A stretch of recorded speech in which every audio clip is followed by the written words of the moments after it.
this is one of them, in the way we speak and in the way we communicate. Thank you for that. So we'll go for the questions about the 3 sessions of this morning, the 3 talks.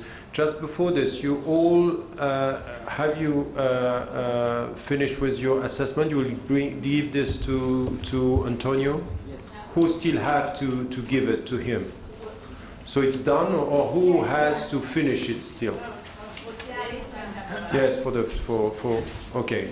So yes, because we have the public lecture, so we'll do it at the end. So please, by this evening, when we meet for the dinner, we need to have all the papers. Just make sure that, please, you gave everything every day. Because what is going to happen, as I told you, we have somebody who is a specialist who is going to put all this in a computer and try to work on this to have for us an overall picture of what happened. Okay? And then I will give you the certificate that you were asking this evening, after we are counting all the... Sorry? No, the result is going to come later because it has to go back to London and to the UK. Chercheur, you wanted to say something about all what you heard before we start answering the question of this morning? Because you have been here the whole week. I don't have something to say actually. I just wanted to thanks everybody for their really the good spirit they brought and their motivation and their will for learning and the things that I learned from them. So I just wanted to thank them. Thank you. Okay, we go for the question now. So you tell us to whom your question is addressed. So actually it's a question for you, Professor Tariq Ramadan. Just about one point, I'd like to come back to the relationship that we have with the secular state. And you said that we have to take into account the collective psychology in regards of the history. And to me, for example, let's take France example, I mean, to which extent we have to take into account that collective psychology, because it's been hundreds of years. I mean, sometimes, okay, get over it, it's okay. I mean, don't you think sometimes by taking too much into account this collective psychology, we kind of nurture this feeling of we make it last, okay, so we have to be careful. I mean, it's okay, it's been like 100 years, I mean, I'm not going, okay, I have rights, I want to make them respected. Okay, so he's a bit Islamophobic because, you know, the history of the religion, that's why he's not really keen on religion. I mean, get over it. No? Don't you think that? Thank you. So I like the way you are putting that, but this was not my point.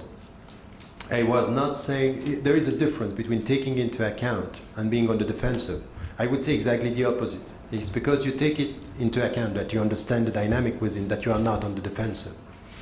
That, for example, if you take the example of France, that when we are talking about the secular state, we need to understand that the secular state and all the dynamic within the French psyche is not based at the beginning with Islam. It was based on the tension between the Catholic Church and the state. This is one. The second is you can't understand what is happening in France if you don't take into account the colonial period with the relationship between France and Algeria. You can't.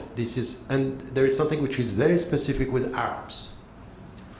Very specific with Arabs, that the old subjects of yesterday are becoming equal citizens of today. And you need to get this. Why am I saying this? Is it because you say, oh, we are apologizing, or we... No, that's exactly the opposite. That you are able to say, look, we know what happened. We understand the dynamic in the secular or secularization in France. Now, in order to solve the problem of today, we are going to go beyond what happened. We are not talking about... So in fact, you are equipped with history and the psychology to be able to address. In fact, you are more powerful when you know the minds and the psychology of the people to whom you speak. And then this is, I would say it's exactly the opposite. I would agree with your final point by saying the best way to do it is to take into account the collective psychology. Is also, for example, to understand that within the French, that's exactly the same in Germany, exactly the same in the Netherlands, exactly the same in Britain. You need to get the internal dynamics of the society to understand that sometimes you can rely on people from within to be able to challenge the people from within by saying, no, you are not the only voice. And for example, you can see in France that some are saying, this is France. They say, that's not France, that's your opinion, that's you within. Because we know what happened in this country, and we know that some other views. So you understand, this is what I mean, to be more equipped. There is a lack of historical understanding. So if, for example, the people are racist, when happened, the cartoons, you had some Muslims and Arabs saying, you know what we are going to do? We are going to attack the Jews to show that there is double standard. Don't do that. You are touching something which is not something which is rational. You are coming with a rational, touching something which is not rational, something which is deep in the psyche. If you do this, you are missing the point straight at the beginning. And I would say don't do things like this, because you can think it's rational, but in fact you are touching something which is irrational. And the way the people are going to react without listening to what you have to say. Because for them, say, oh, we knew that you are anti-Semite. And that's not the point that you wanted to make. You wanted to talk about double standard, but it's understood the other way. So you're responsible of the way you are heard by the people around you. This would be my point.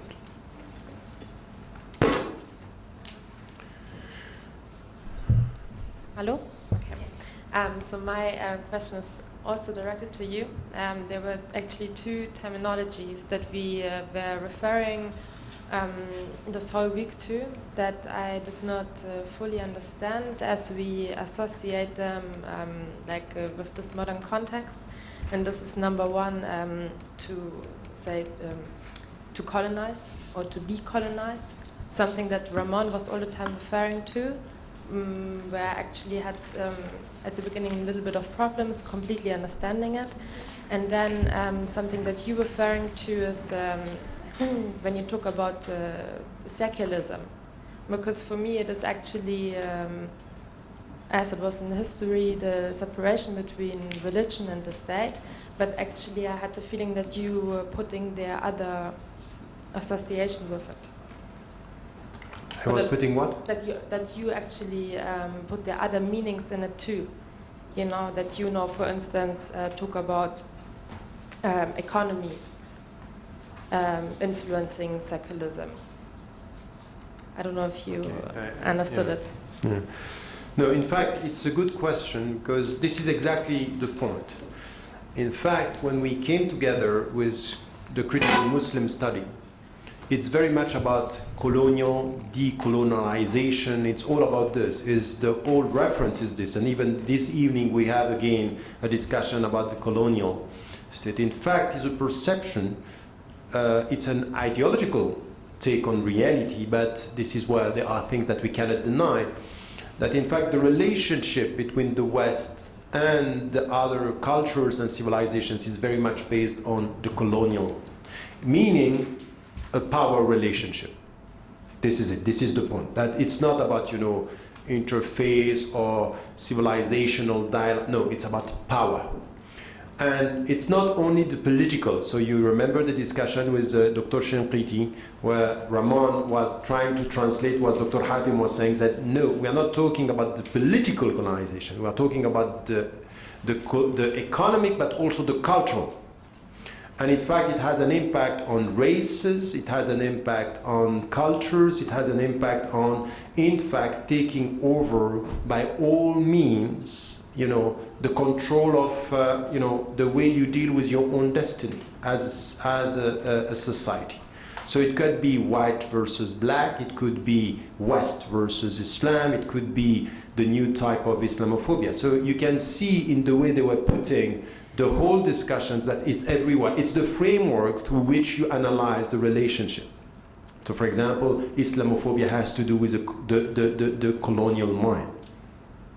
Even we have in France, les indigènes de la République. So referring to people who were perceived as colonized in northern African countries and say, we are exactly the same in France.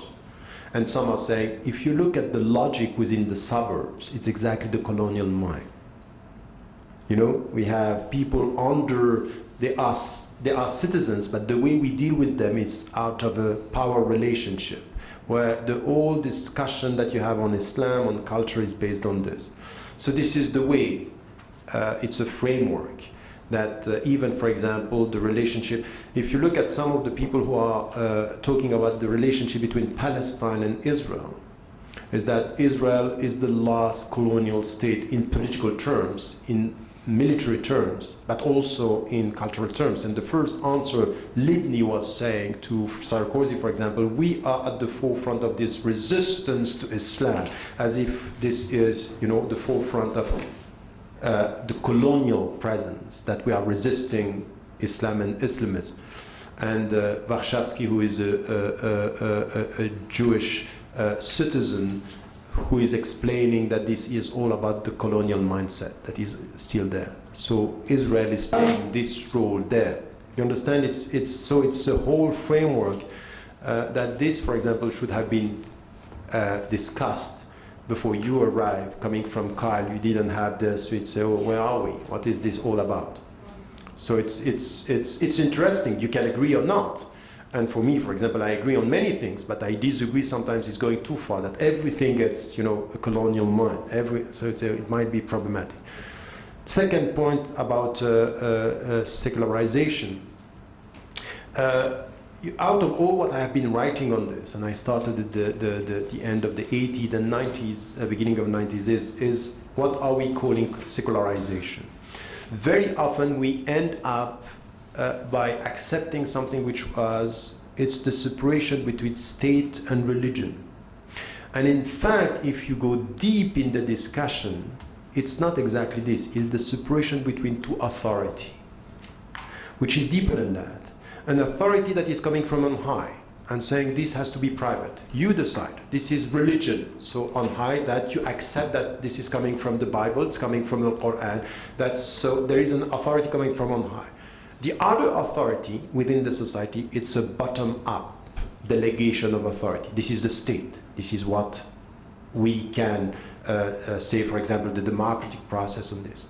If you look at this from, for example, the history of the West, it was the religious authority was the on high authority imposed onto the state.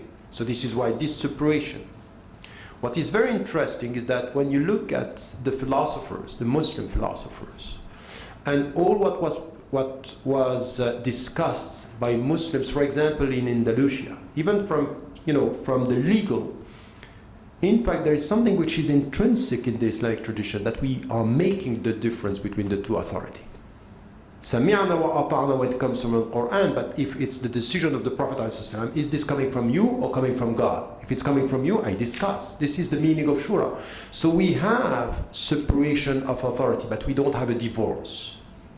We are not separating at the point to say the state, because at the end, the secular understanding of this separation is a divorce, and a divorce means no ethics in politics, nothing. That it could end up with the prince Machiavel saying, we don't need morality in politics. This is something, and we say, no, never.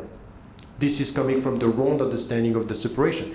Now, having said that, when you go deeper, you say, okay, you are telling us that you want to separate the two authority because there is one authority, a bottom up, where there is a delegation of authority, of power. That's fine.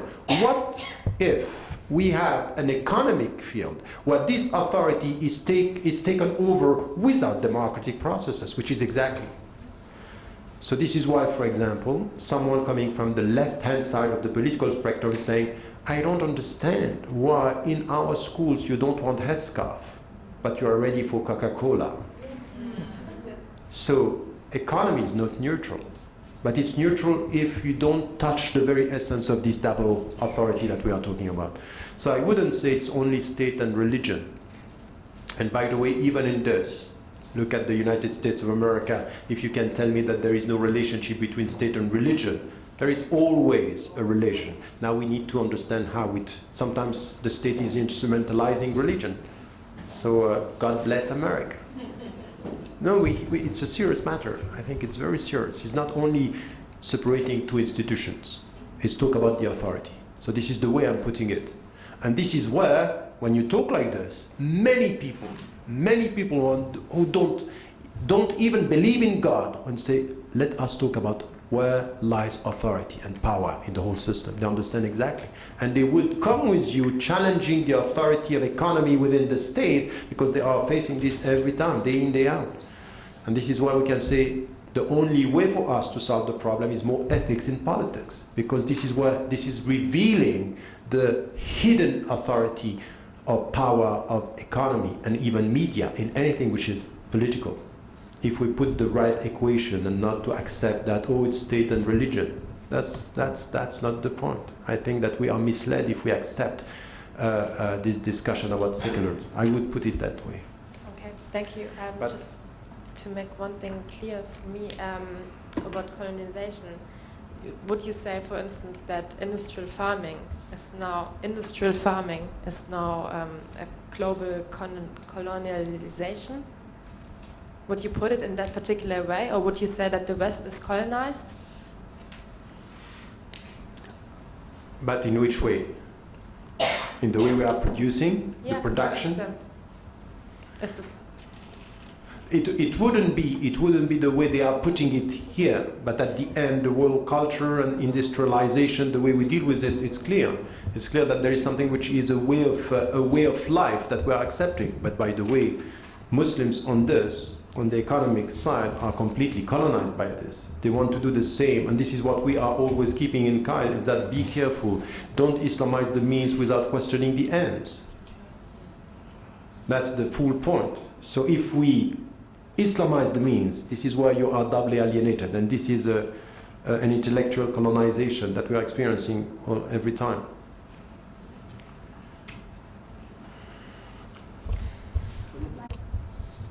So, whenever you want. I just want to precise one small question. Perhaps I didn't get. What did you mean? You don't accept the meaning of fiqh akaliyat because it limits the meaning of Sharia, or what? Could you precise it, please? No, it's deeper than that. I think it's a step. It cannot be the final answer. First, because I think that the people who thought about us as minorities are people who are not living with us. They are living outside. And the answer that they are giving to us are legal answer to deeper questions.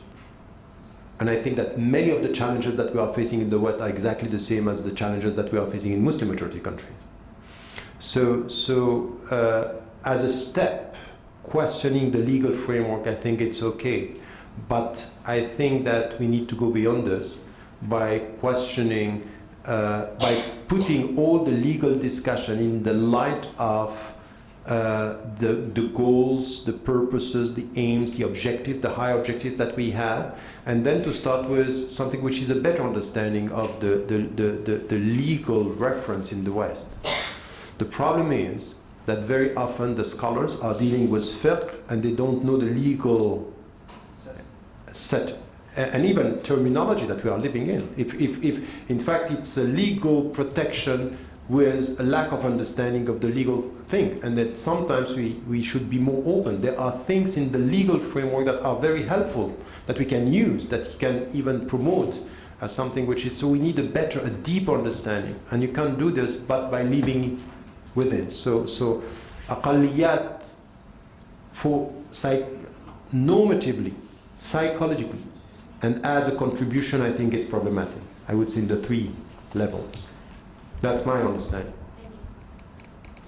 But you may disagree, and I don't know, I think that you both are accepting the terminology, isn't it? Tafadhal, go ahead.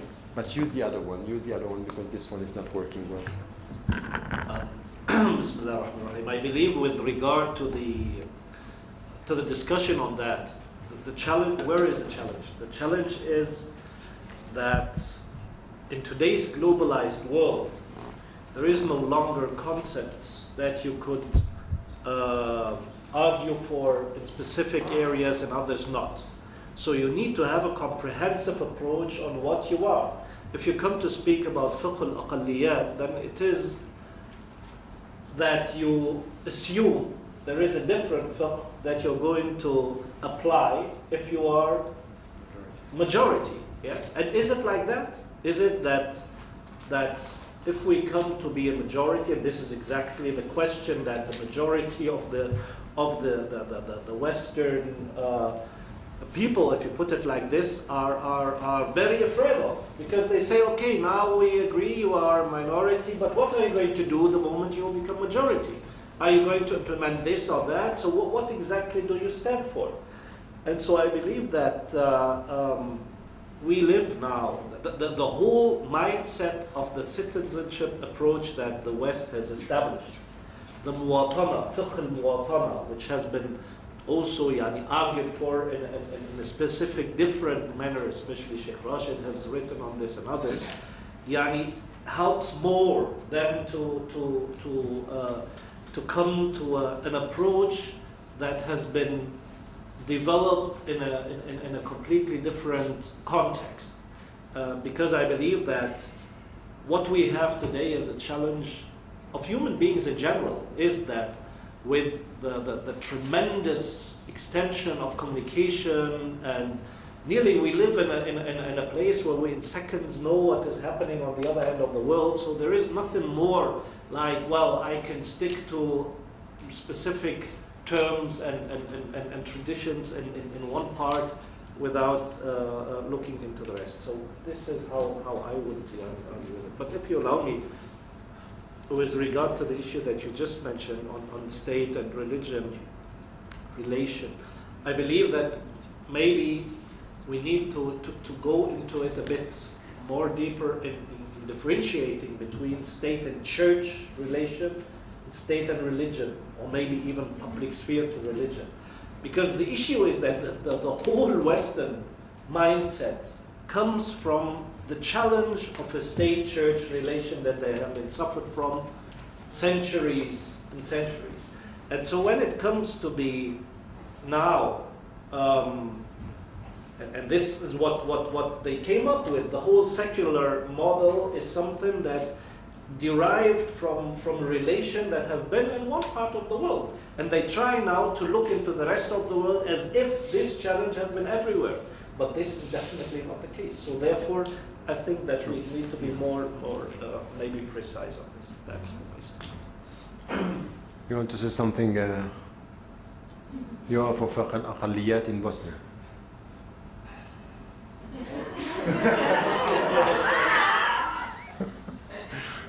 A diplomatic silence. Assalamu alaikum. So my question is directed towards you, Dr. Tariq Ramadan. It's in reference to what you were saying about being defensive in a society, and to contextualize, like, I come from Canada. What's recently been happening, a development that's been happening in Canada, CSIS, the Canadian Security Intelligence Agency, with Public Safety Canada and a bunch, like the security branches of the government, what they've started to do is now go into mosques and like Islamic centers and community centers and approach youth groups. So like 12-year-olds, 11-year-olds, 10-year-olds, and come into them just to, talk about the role. Like, it's a change in strategy what CSIS is doing, to just come talk about if you see a terrorist, what a terrorist looks like, this, and how you can come and talk to us. And this is what's like recently been happening. So for me, the way that I view it as a citizen is that this is like allowing, like, to come towards 12-year-olds who have no idea almost of like what these deeper things are, and for the Muslim communities to like open up their doors to come let them do this, because it's not happening in churches and synagogues, of course, just in mosques, is like a defensive response that we have nothing to hide and we're not terrorists, so come look. But it's kind of a catch-22, because if you don't let them, then you have something to hide, and if you do let them, then you're being defensive. But if you do let them, then this is almost more damaging to the psyche, right? Because then they're like implicitly associating for children, while their associations are still being developed, the concept of a Muslim and a terrorist. So my question to you is, how does a person try to try to tackle like defensive natures on a societal scale like that. Like I personally would not, like I don't respond that way, but how am I supposed to like tell my community this is not something that we should be engaging in, and or is it something we should be engaging in? What's your opinion? Beyond even this question, there is something which is happening in the West, everywhere, in the States, in Canada, in European countries. There is something which is happening which is, and even, by the way, even in Eastern Europe, what I saw and the way there is something that we should assess this deeply, which is the amount of, and the spread of fear that you have within the community and insecurity. And this is what I call the psychological war. Is that day in, day out, these controversies that are coming, spreading around, this fear, and that associating our presence with the fact that we think that they don't like us, and at the end, what we have is within the leadership people who are ready to go just to show that we have nothing to hide, and we know now that it's going very far, that the governments are working in monitoring what is happening. So it's something which is spreading around fear and this, terrorism and everything, to give themselves the right to monitor. And on the other side, the psyche that is there is we are scared, so we want to prove that we have nothing to hide. And at the end, this is where we have to be, and it's happening that, even you can see leaders and imams just ready to go very far with the governments and very far with the intelligence, just to show that at least, we are doing well, and you have to trust us. So my take on this, it's very dangerous. And this is where we need to have people, and we need to have voices saying, look, there are things that we may be involved and things that we don't accept. For example, targeting our young people, nurturing this, that's not right. That's not even in the law of the country. This is against our rights. This is something which is not acceptable. But you understand that you have to be courageous, confident. And one of the main problems that we are going to face within this community is just the lack of confidence and courage that we have now. And this is coming from around, as I said the first day, you have to pay a price.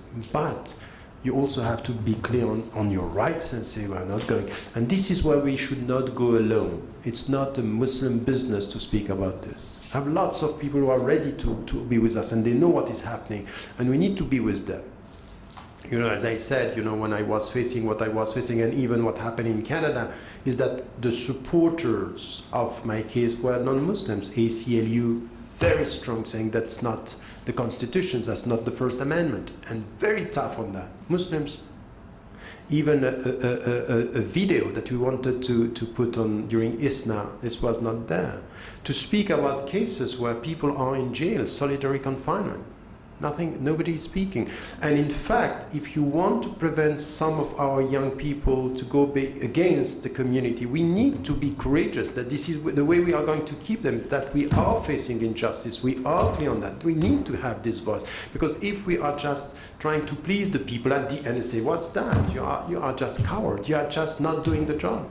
And I think that this is where touching our young brothers and sisters, our children, that's not acceptable. This is against, you are nurturing a mindset, a mentality which is not acceptable. But to do this, we need to have people with us.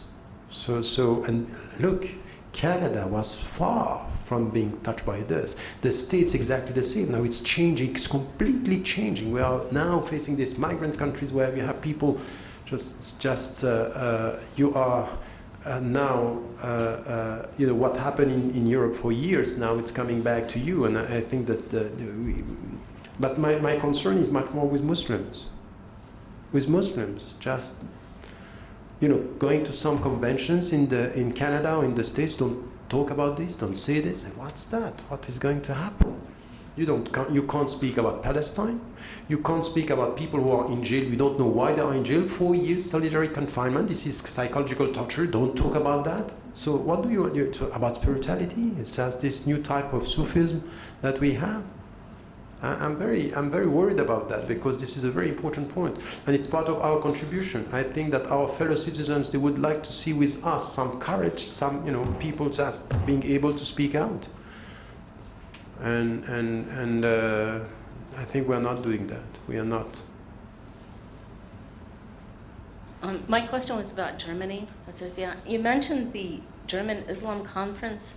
I'm wondering, what are the issues that come up there, and are they really, what are the issues for the community, or is it window dressing? Well, in the beginning, definitely it was a different take. The Minister of Interior's initial approach was about defining what Islam for Germany. So therefore I believe that, and this by the way is not only in Germany, even when you look before into France, till they have created the CFCM, the Conseil Français du Culte Musulman, I think it took 4 or 5 tries, and even then we found Sarkozy, at that time he was the Minister of Interior, to say, I have one condition, this person is going to be the president, the rest is up to you to decide how you do it. So the approach is coming from a deep fear of the government that the issues of self-definition may come out with not what they would like to hear. And so in the beginning, I think it was quite clear. It was also, in addition to that, we had at that time a conservative government, that the German approach of what they call Leitkultur. Leitkultur means a leading culture. And they started to create this phrase, which is very strange, to say this country has a leading culture that those who come to this country have to integrate to. But if you ask them, what is this leading culture? And I know that we had a lot of discussions with the representative of the government at that time, and I was part of this process, so that we said, okay, look, if we say we are committed to the values of the Constitution, there is something very clear what we refer to. But they did not want something that is solid and clear. They wanted something that they could elaborate on and that they could define the way as they wanted. So they used this wording of leading culture, that you have to accommodate with the customs of the people, of the overall society. And this was really difficult. It was really difficult.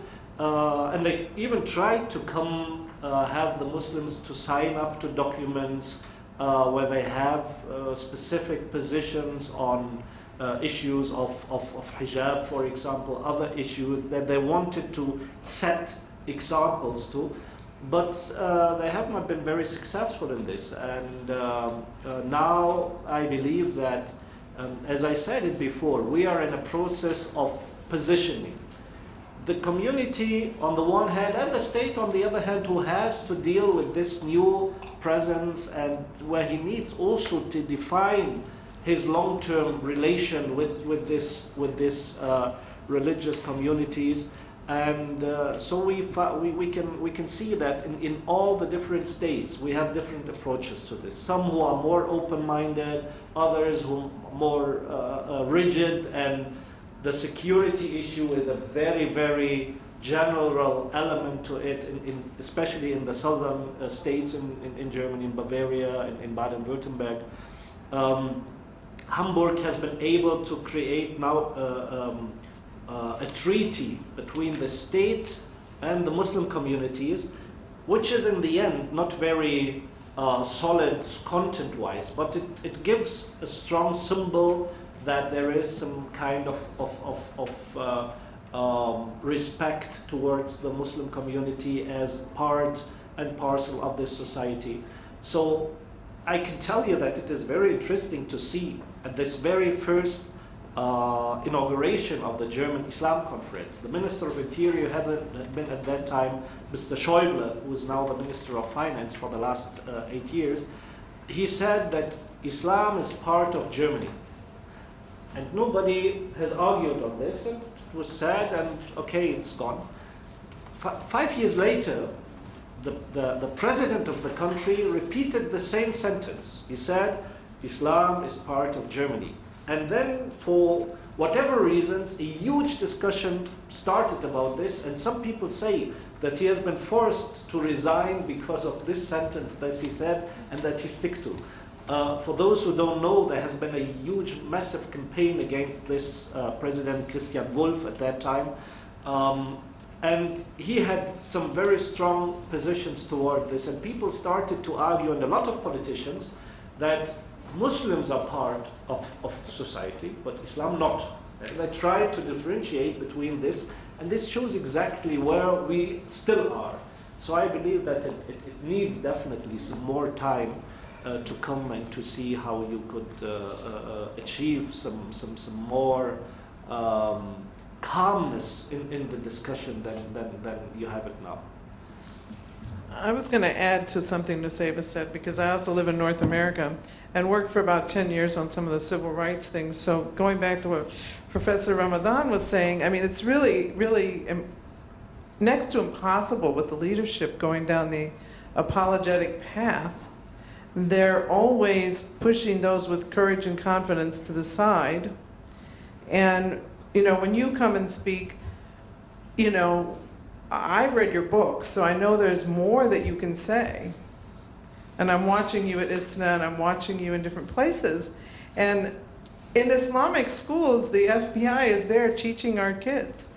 I think in the second day, I mentioned that what I really think we have to do, and that's a captive audience, you know, the few thousand kids that are in Islamic schools need an Islamic worldview. They don't need the FBI in exchange for an Islamic worldview. They need, you know, a really strong, you know, childhood version of what we're thinking about here, so that they don't have to feel like, you know, they've been co-opted and like there's nothing for them. Because they go through the Islamic school, and many of them become more negative than positive. And they don't really learn Arabic because there's not really an Arabic, you know, curriculum, and they don't really learn Quran because there's not really a curriculum. And the teachers who teach Arabic are high school graduates from an Arabic country. I mean, come on. Can't we get somebody to bring, you know, some of these solutions from the part of the world that's more equipped? I mean, the people who came to America in the 70s, and I became Muslim in 71, so that's 43 years of watching the community. I know the context. I understand the, you know, the cornfields that I grew up in and the Muslim community and how it was built. And the engineers that came and the, you know, doctors that came to build what's, you know, going to be the foundation for Muslims in the West is not religious scholars. So how can that be? I mean, an engineer and a doctor, I go to them for my medical needs, but, you know, when are we going to get to the point where we provide that curriculum and get rid of some of that, you know, that apologetic path that they go down because they want the, you know, the photo op. I mean, help us figure out how to, it's not for me, but it's for my grandchildren. You know, help us figure out how to move that apologetic path, and those leaders in the West who are the engineers and doctors who want to go into the photo op, instead of worrying about a landscape for my children and grandchildren, and an Arabic curriculum where they can actually learn Arabic. And I'm talking about literacy and dual language. It means literacy to me if you're going to take an Arabic class. We have graduates from Islamic schools saying, I don't know any Arabic. I just, you know, I watch YouTube during that time. You know, they have their devices with them. And I actually have observed that. So I don't want to take more time with it. My question is, how can you help us figure out how to put the courageous and the confident and move over some of that leadership. People have joked about, well, you know, they're going to die one day, and then you fill in the vacuum, you know, but I'm going to die one day too. And so, you know, it's not like that. It's like, you get tired of waiting for them to do the right thing. How can we move it? Sorry. Sophia, you're next. I don't know if he has an answer.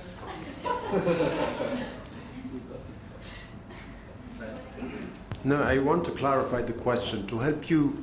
How can we understand how to, you said be confident and courageous and say things to your leadership that help them realize it's not the right thing in the school to teach our kids.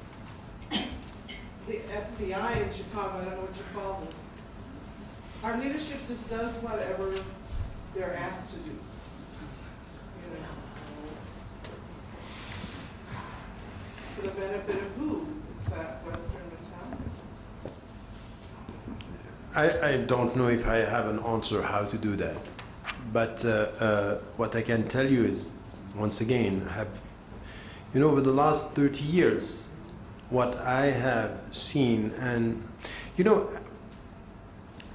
we have Muslims and within the leadership people who are ready to go very far just to please the governments, to please the leadership, to please the police.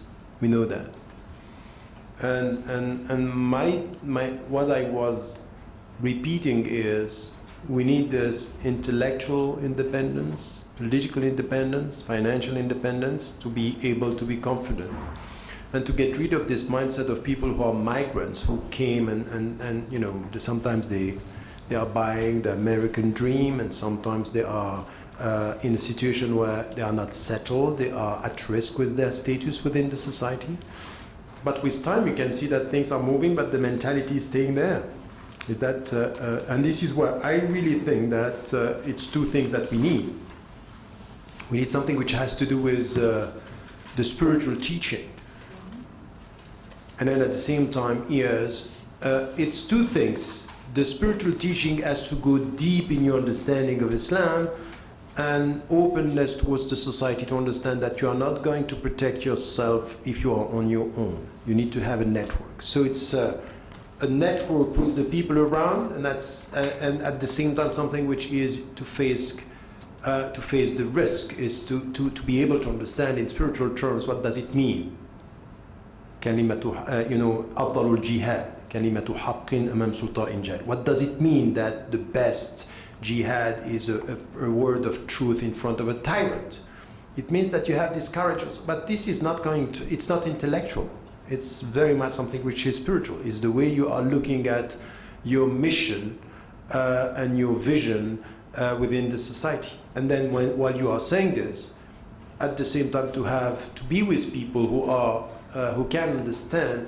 You know, I was sometimes facing courts in Europe, and the people who were supporting me were much more non-Muslims than Muslims. I had a mufti, in fact, a so-called mufti, who was a witness against me, and an atheist from a Jewish background was a witness for me.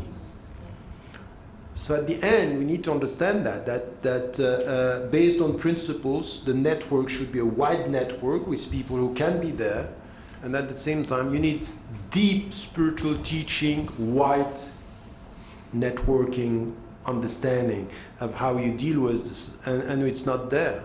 It's not there. It's just that the reality of it is that the leadership is I don't know, there are some who are going very far. It's in the West as well as, you know, I don't know. You know, when your own teachers are supporting the army in Egypt, say, wow. Yeah. Wow. So you have to liberate yourself from that and being quite clear on the fact that we need this. But this is also something which is, we can sit down and blame the leadership and then maybe try to get the ordinary Muslims to be much more involved, because we have courage at the grassroots. We have people who are courageous. It might be that we have to support and to try to work with them much more. Yeah, I wrote poetry when those people were in prison, and a couple of imams told me, you better put them away. Hmm. You better put them away because you're going to get yourself in trouble, not just with them, but with us. Hmm. Yeah. My question is really related to this. I don't know if it's possible.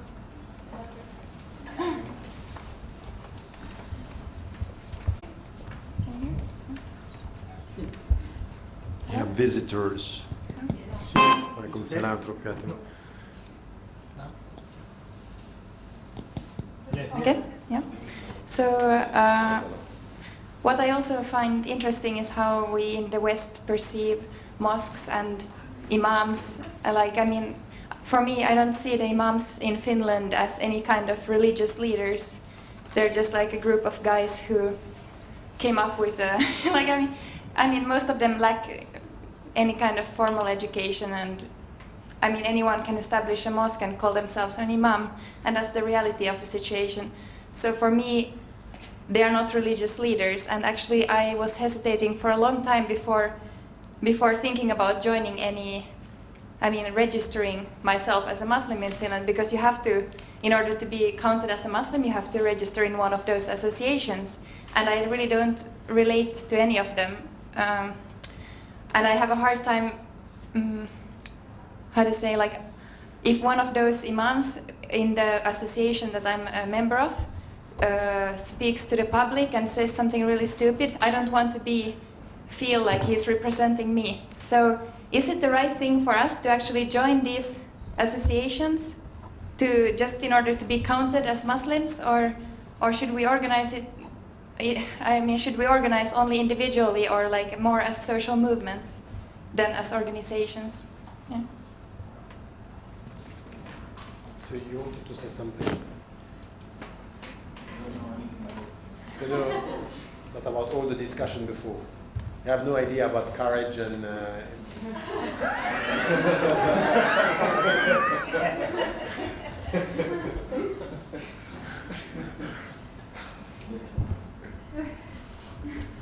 They asked you, so you answered.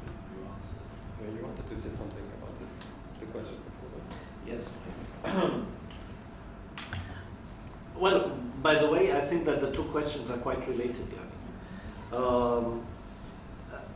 I believe that we need to have a more relative look into the current status of Muslims in the Western Hemisphere, if we put it like this.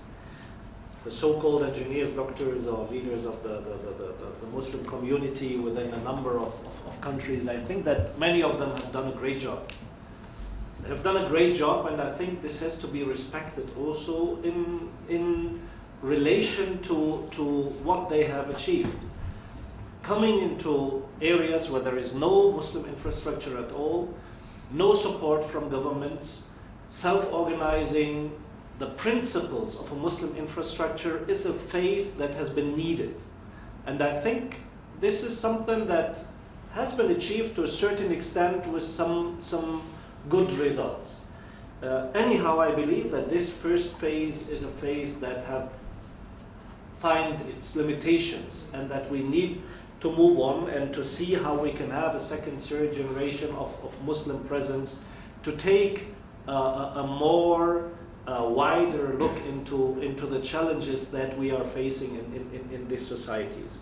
So I believe that this first generation had, for example, a tremendously high dedication to what they have achieved. And if you look, for example, just trying to raise funds for a mosque the way as they have done it, running from A to B to C, traveling into other countries, trying to arrange a principal setup, definitely carrying also a number of negative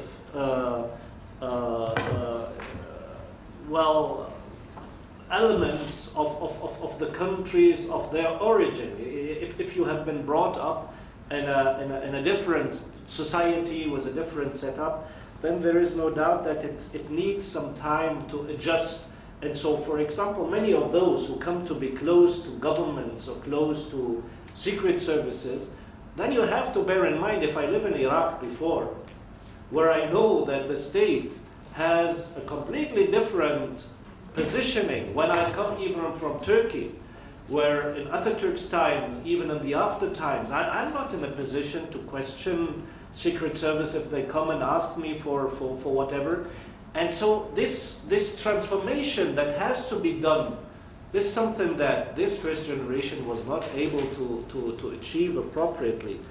But I believe that today, our responsibility in coming to this second question is to be within these associations and within these mosque communities. Because if you want to change them, and you have a big number of second, third generation who are there, who also feel, to a certain extent, they have some unease about being there, and they don't really feel home, but partly it is their home. Yeah? So they need to take initiative. And this is in the end also an issue of dedication, then to go and confront this. And I believe that it's not about fighting, but in the end I think a lot of areas in these societies, in these communities, in these mosques are left without anybody serving on them. And there is a lot of opportunities there where you could come and be really an added value and change the setup that is there. But sitting beyond and just finger pointing out on they don't do this, they don't do that, you always have to bear in mind how they are structured and what their support system is. And if they don't have any, then it's easy to be on the outside and to say, well, it doesn't work, it doesn't work. But I believe that we need to find the right balance, not for everybody to go, but at least a number also to take the opportunities that are there and to play a different role in taking the representational role of the community, and don't leave it to those who are not able to achieve, with the appropriate respect towards them. But she didn't say to be outside and No, she was asking with regard to Finland whether she should go into or being outside. So this was my. Can be active in other organizations, social movements. Yeah, but what I said is I believe that inside the mosque communities we need to be there as well. It is not something that we could just leave to people who have no appropriate knowledge how to do it. So if we leave them to that, well, you have a place, especially if you're male, you go, you need to pray Jummah in any of these places. Okay, you go there. So it's not just about being there, just go and run away, and well, the rest is not of relevance for me. If I have this approach, then it is obvious that nothing will change. But if I take some of my time, it's definitely something that has also an individual element.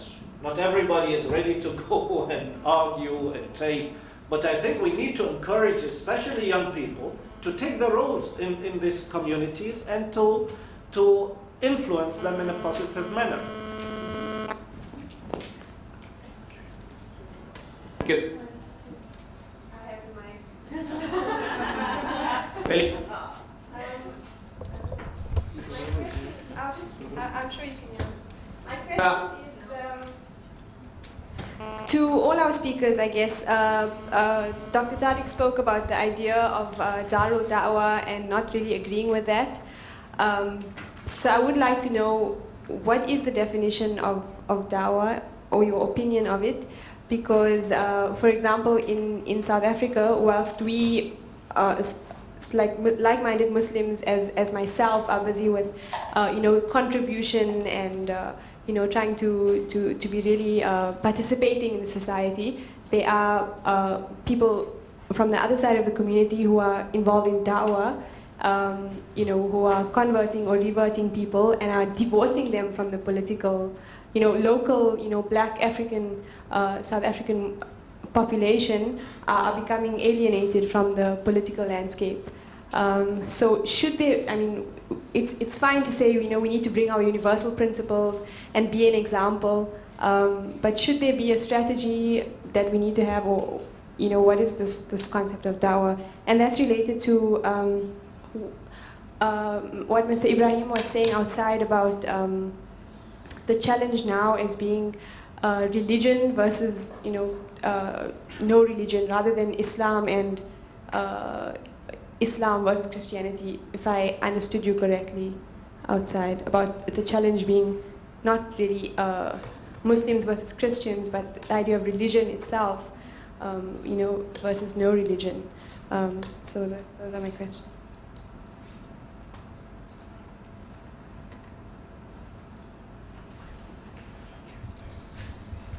Have been talking dangerous things to you while I was absent. So I understood like Professor Ramadan was against Dawah, so I'm not sure what to think of him anymore, yeah?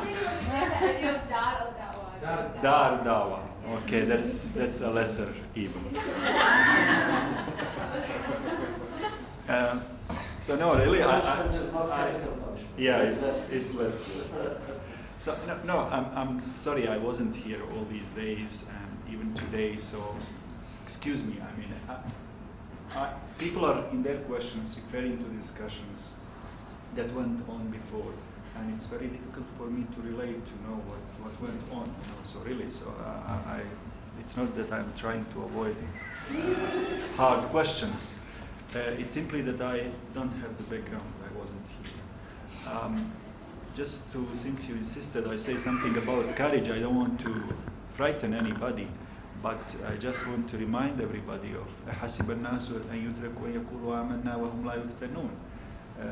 Apparently we forgot about this for a while because things looked like rosy, and we forgot that it is part of being Muslim to pay the price, to be ready for not necessarily a very heavy price, but there is a price tag to being faithful, to being committed to keeping the course if you want. I see many people, including ulama, not being ready actually to pay the price, and unfortunate. And we saw in the last 2 years so many of the people we thought we had a very high opinion about fall just like that, So, and it's very often these ordinary Muslims actually that are giving example, including engineers, including all those non-ulama, who are giving us example how to do and what to do. Yeah, sorry, that's all I can't answer the questions that are related to the discussions that were on before. Well, I believe that the issue in the end is about authenticity. It is in the end what you need to be is that you live according to what you preach, and no doubt that much of what has been seen is beyond that. But I believe that the more we are able to have this authenticity implemented, and in the end Allah subhanahu wa ta'ala is going to ask each and every one of us for what has been in his own reach. You're not responsible for changing the world with all the applications that are there, and looking into what's happened in the last 2-3 years in the world. No doubt that Egypt is one of the very difficult examples and position of scholars there. But I believe that maybe, as you said, it is a fitna. It is time of fitna, where then you see the real values and the real how to put it, the origin of people. You can see it is like that. The true nature of and in the anyhow we know that it is quite challenging even to each and every one of us. This is nothing we can be safe of, to be always wise and clever and understanding, and so we need to question ourselves, also consistently asking why Do we stand for this? Why don't we stand for that? And I believe that in the end, it is authenticity that will count. If I just may add, you know, there are, including my friends, who think this way. Okay, he got in trouble, or she got in trouble, so she or he is not wise.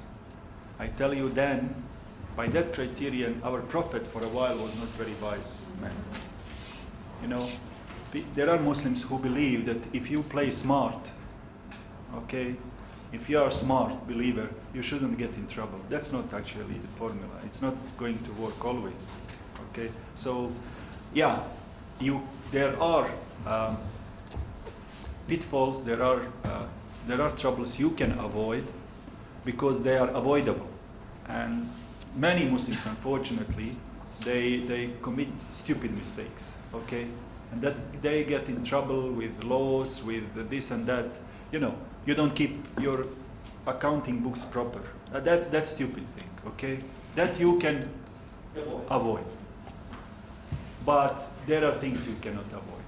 Okay, because you have to be what you have to be, and that's unavoidable. So while I don't agree with this idea that smart people never get caught or never get in trouble, I also believe that we have to be, you know, to take care of what we do, to respect laws, respect procedures, do our best, but that still does not guarantee that you will not see me one day or these gentlemen on a blacklist or something. Okay, thank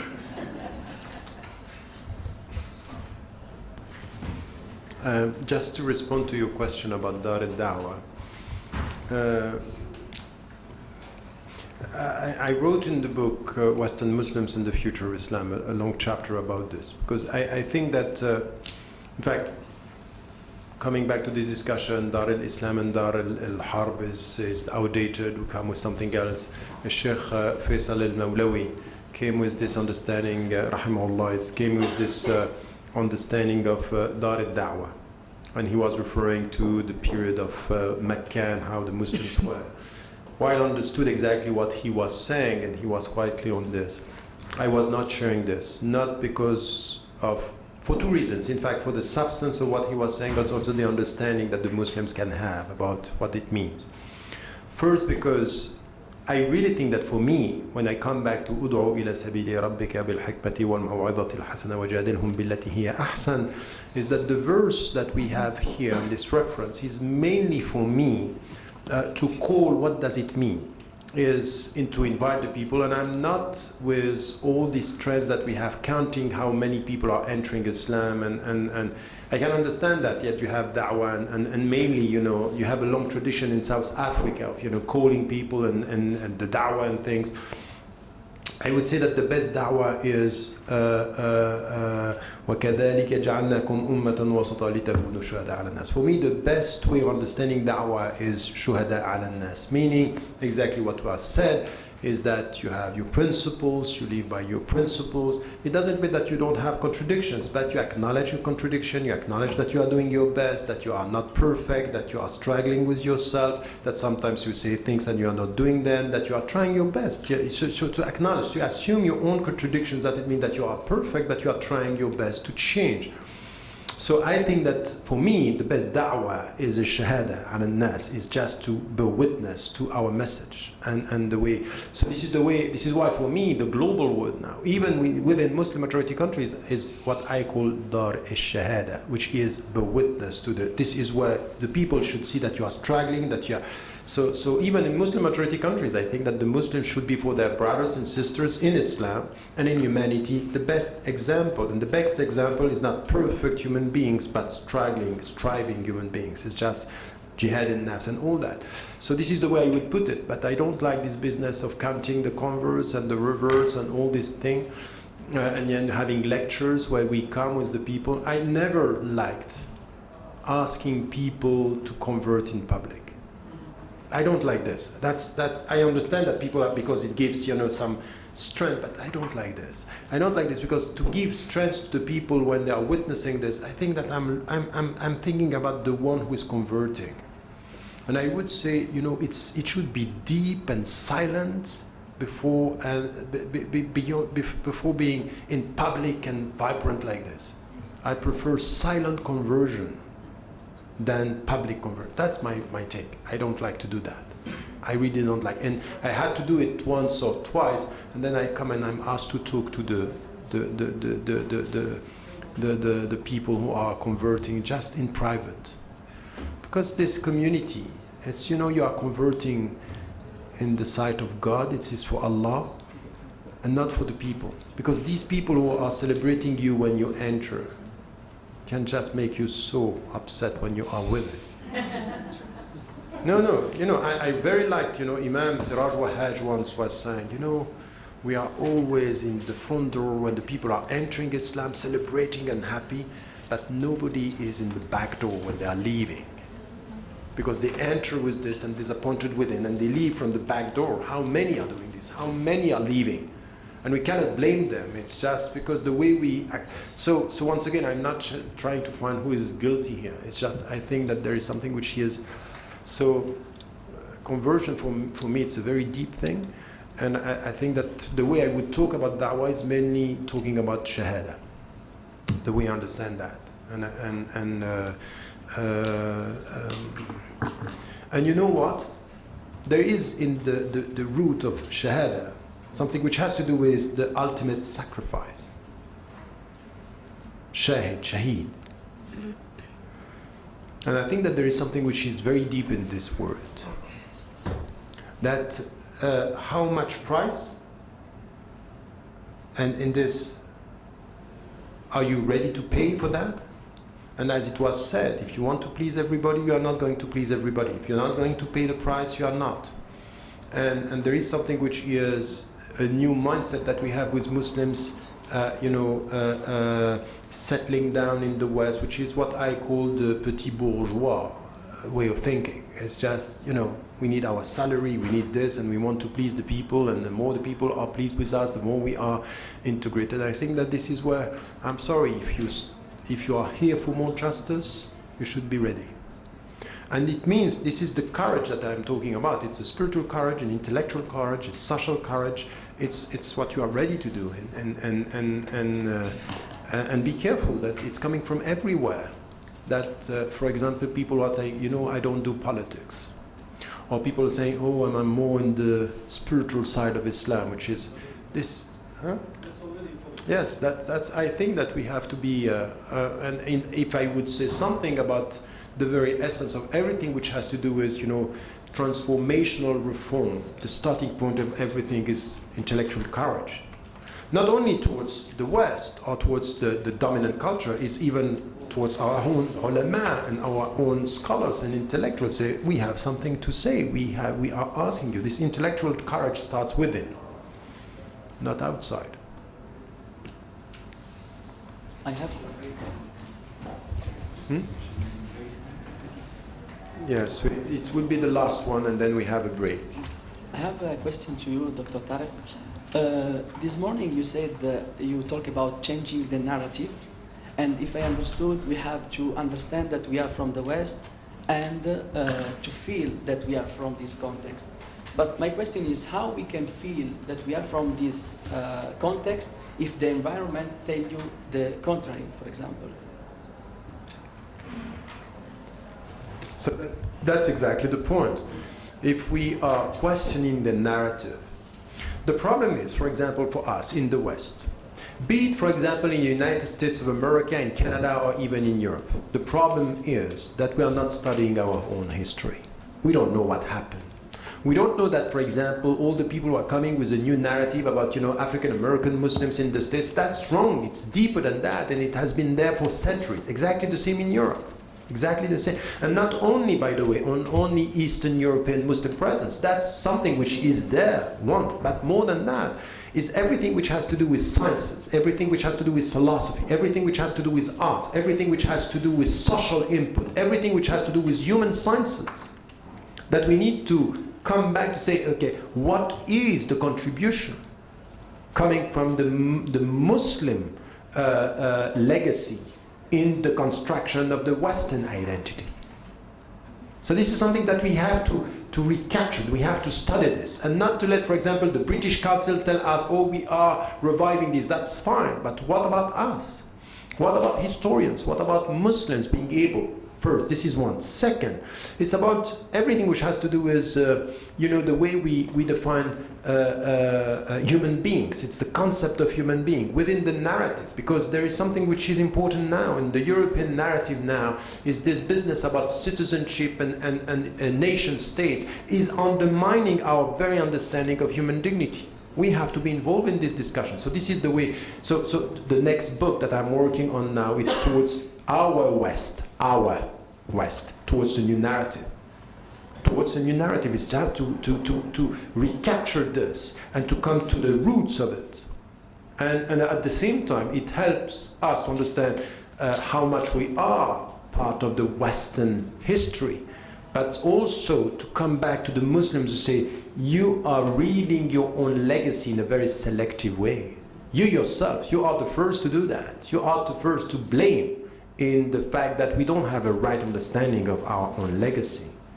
And even about the scholars, how come we cannot accept anybody who is telling you, what I am listening to sometimes is some Muslims coming and say, Ibn Taymiyyah was harsh and tough. What do you know about him? It's just what the Orientalists are telling you. This guy, this man, these scholars, this great scholar was facing a just, tyrant, and he was ready for it.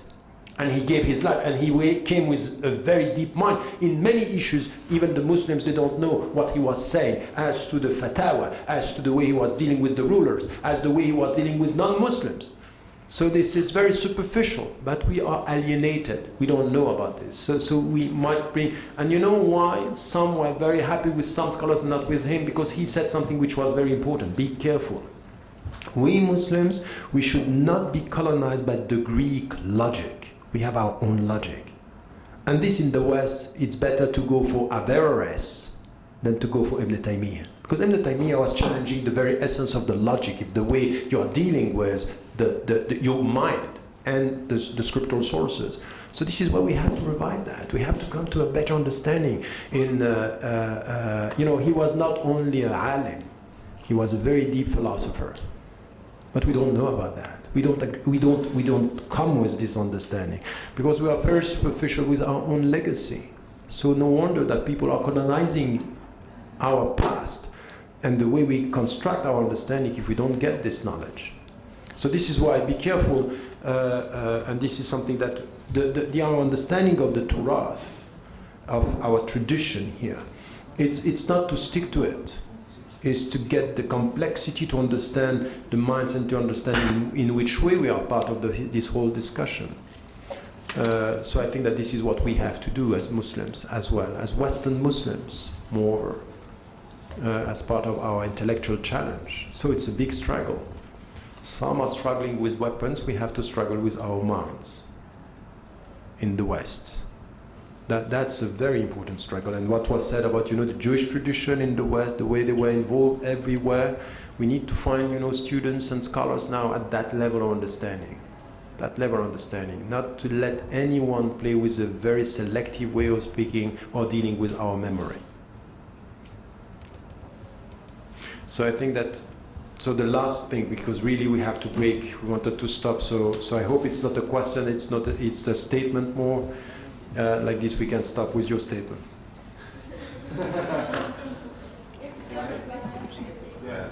I'm not putting some pressure on you. A bit. Oh, yeah, we still have the evening, I guess. So, as Adil also mentioned, I was also very curious about the perspective on economy, which was not much emphasized, but highlighted that it has a tremendous role to play. And from my perspective, the alternative perspective on economy, I don't know, seems to be in the state of infancy.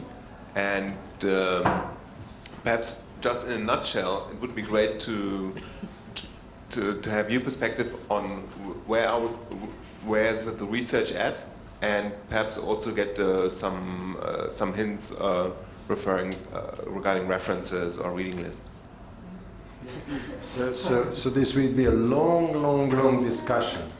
But I can tell you that we had, this was last week or 2 weeks ago, no, last week, in Doha, we have our seminar with, a shared, we have our seminars where we are bringing scholars of the text and scholars of the context together, and we have a discussion on the economy. The final word on that is very worrying. It's very worrying what we heard as to what are the alternatives, how we are dealing with the whole issue. So, and I don't think that we can say it's the state of infancy. I think people have been working on that field for a long time. The question is, are we putting the right questions the right way? And how are we dealing with? In fact, this is why it's interesting to be here with people who are saying we need to deal with colonial mind or colonized mind.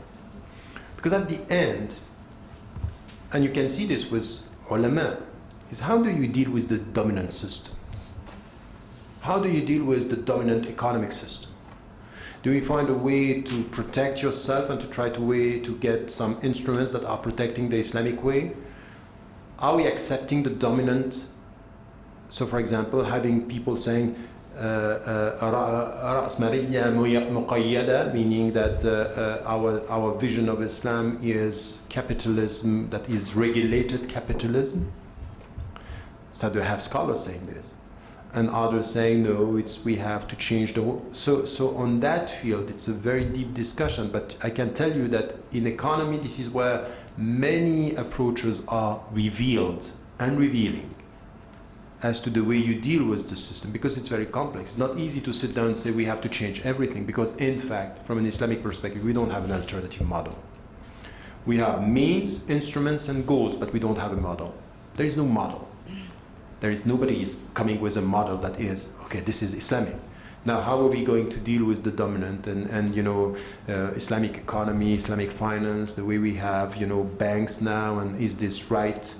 Some are saying, by definition, banks cannot be Islamic because the very essence of a bank is not. And others are saying, no, you are going too far. We need to deal with, maximization of profit can be regulated, so there is nothing wrong with this. Private property is Islamic. So all these questions are deep. But I don't think that we can say that the Muslims have not been thinking about this. We have been, with us was, Omar Shapra, for example, have been involved in this discussion for the last half a century. And with him, many. The questions that we have to put is, are these the right questions, or are they the right approaches when it comes to economy? So I don't have time to come to this. But once again, in 2 books, I'm addressing these issues on radical reform, and before that on Western Muslims and the future of Islam, raising questions about which type of models or which type of answers you are bringing. Because I'm disappointed. I'm disappointed with our answers today. I don't think that we have something which is, we are not providing the people, we are protecting things. And as I said, there is a first step and there is the vision. That's it. I think that we have to stop for a while because people are arriving. And then, look, just one thing before we stop. It's when Antonio, tell us what we have to do. When we finish the